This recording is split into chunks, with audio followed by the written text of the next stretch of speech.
গর্ভবতী মায়েদের সেবার গুরুত্ব সম্পর্কে কমিউনিটি পর্যায়ে সচেতনতা সৃষ্টির লক্ষ্যে বরিশালে গর্ভকালীন পুষ্টি ক্যাম্পেইনের উদ্বোধন করা হয়েছে।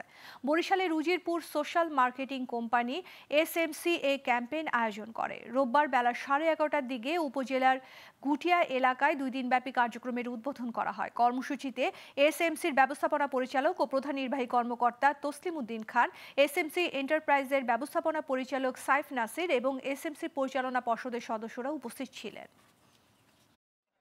আমরা চাচ্ছি এই ক্যাম্পেইনের মাধ্যমে যাতে সমস্ত প্রেগনেন্ট মাদের মধ্যে তাদের অ্যাওয়ারনেস গ্রো করে এবং তারা এই সেবাটা নেয়। এই সেবাটা কমপক্ষে 4 বার নেওয়া। WHO বলে যে 8 বার নিলে ভালো হয়, আমরা বলি নিজের পক্ষে 4 বার নিক। মাল্টিপল মাইক্রোনিউট্রিশন সেইটা ট্যাবলেটটা এবং ক্যালসিয়াম ট্যাবলেটটা এইটা যদি তারা নিয়মিত পায় তাহলে তাদের পুষ্টির অভাব হবে না।